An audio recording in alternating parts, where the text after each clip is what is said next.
Stress is a funny thing. Hi, it's Juliana from Woven Life. Stress is a funny thing. So I was thinking about the story of stress for me and hoping that sharing this will help you. So my parents were um, not overly stressed, or at least I didn't think so. My dad seemed pretty even keel.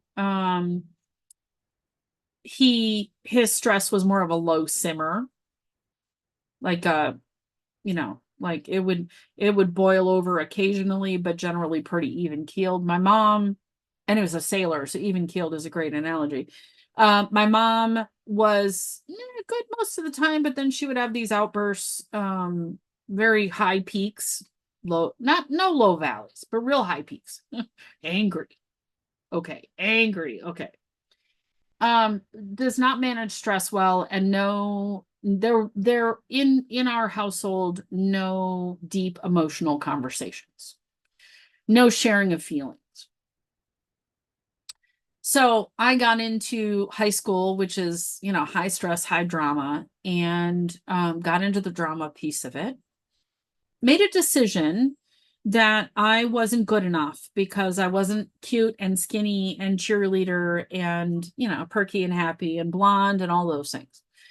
So I made the decision that I wasn't worthy, that I was pretty ugly and pretty awful, and that created internal stress.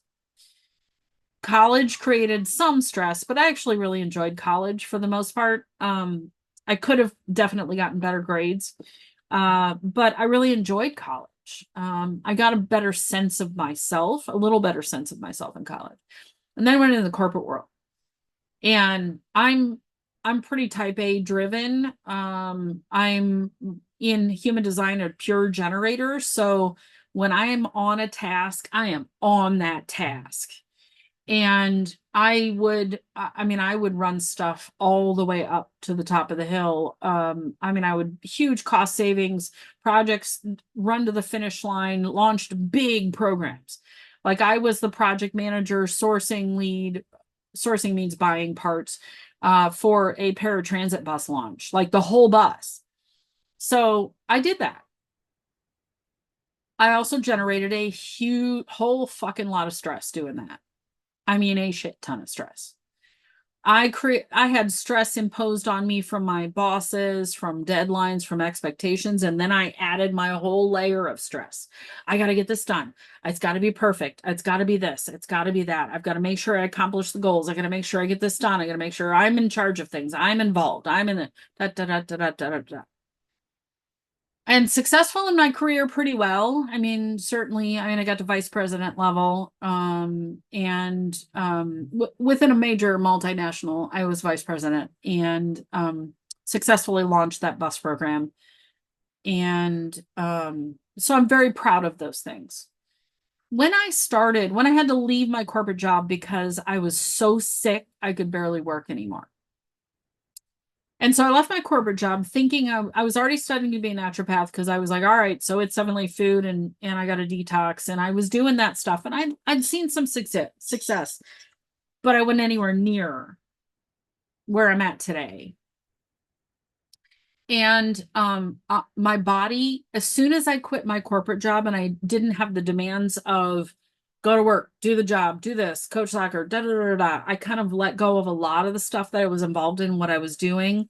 I was running a community garden, coaching soccer, working 60 hours a week, maintaining a household, all of our finances, and we had a construction company and I did all the finances, like the money stuff for that. So yeah, I took on a whole lot of stuff. Uh, and I'm proud of all of that. I'm not proud of how I handled it. I take that back. I really want to change that language. I handled it the way that I thought I was supposed to handle it. I handled it in the way that I knew to handle it. Looking back now, I sure wish I'd have had different ways to handle it, but I didn't. So no regrets, right? So my body, as soon as I didn't have all those demands, my body shut down. Crash. On the couch, 7, 8, 9, 10 hours a day. My husband would leave for work. At first, he was taking the kids to school, and I would be in my pajamas on the couch until like he'd get home at 4:35, something like that. And he's like, "What's for dinner?" And I hadn't done anything. So I went from going 190 miles an hour to like nothing. And this went on for almost 6 months. Because I had literally, the analogy I've used with my clients is like you take your body and have your body, your adrenals specifically, shoveling coal 24 hours a day, 7 days a week, and then you expect it to do that for your entire lifetime, but then you get exhausted. Can't shovel coal anymore. There's no more coal in the fire. So your body just shuts down. And I've read cases of people like they can't even stand up long enough to take a shower. And these are young people.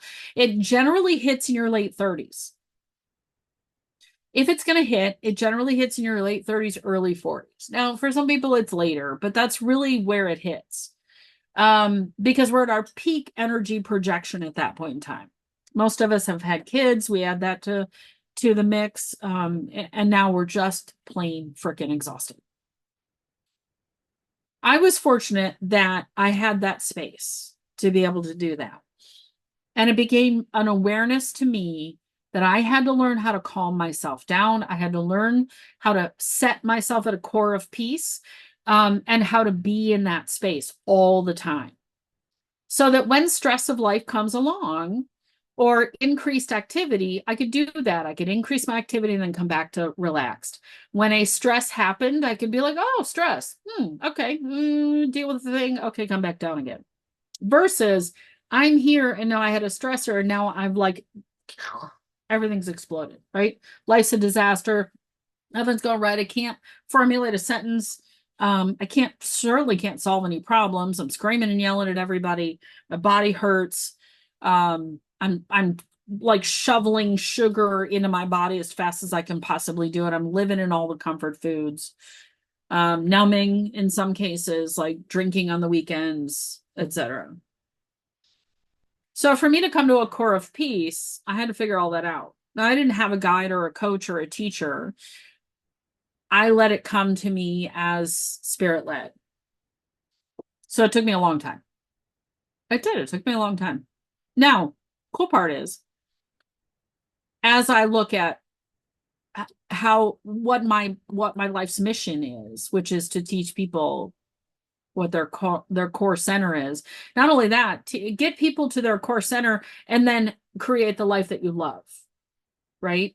So if your set point is pegged at 1,000, we're going to bring you back down so you're operating at like 250 to 300, right? So you got an energy level, you're doing you can sometimes pop up and come back down again. But then now you're putting all that energy into creating a life that you love, whatever that is.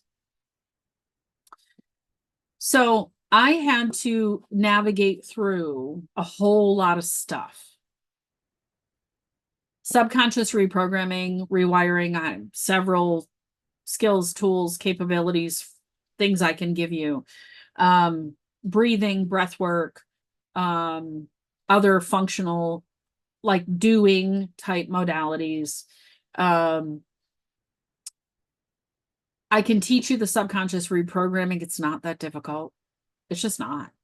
I can teach you other energetic techniques to get out, like the beliefs that you have to do all these things, the beliefs that you have to live the life that you're conditioned to live and not the life that you love, the beliefs that about money and scarcity that came from your ancestors and your family, the beliefs about your value and your self-worth.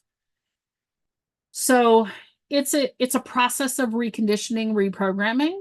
90% of it's subconscious, so you can't just speak it out in a counseling session or write it down in a journal. Although journaling is better, because when you do journaling and you do it right, you can actually get into the subconscious and let the subconscious speak through your journaling. But you have to let go enough to allow that to happen. And if you're stressed and you're wired and you're up and you're clenched tight, you're hanging on to, it's like you're riding a horse that's out of control and you're hanging on to the reins as hard as you can. Like you're in a race car and you're not sure the brakes are working. So if you're in that space, right? If you're there and your race car is going 180 miles an hour and you're not sure the brakes are working, let's teach you how to find the brakes and get them on. Let's teach you how to slow that car down and be okay with that. Because some of it is, I'm supposed to be going this fast. Well, no, you're not. It's okay that you go slower. I'm okay being here. I'm okay moving at a slower pace. I'm okay doing less stuff. I'm not less than because I don't do all of the things. My kids aren't less than because they aren't achieving all of the things.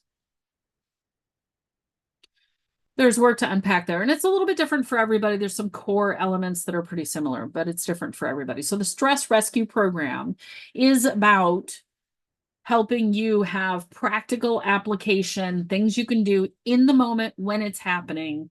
Right now, what do I do? Resetting your reactions to things and people and situations. Resetting how you perceive your world and whether or not it's safe, whether it's stressful, and how much of that stress is self-induced. A lot of my stress was self-induced. What has that created in your relationships that you're responsible for? And how can you shift those relationships to where you have healthy, happy, easygoing relationships? All of that and more. So that's what Stress Rescue is about. That program is, I mean, I'm recording this the early part of November in 24. If you're hearing this later, then the program's already out. Check the links in this video for links to Stress Rescue program. And it's a staged program. So there's a first level, there's a second level, and then there's all kinds of additional resources available within it. It's designed to help you come to a core of peace and design a life that you love. All right. Well, have an awesome, amazing day. Become the weaver of your life. It's not by happenstance, and it's not out of your control once you choose it. Take care.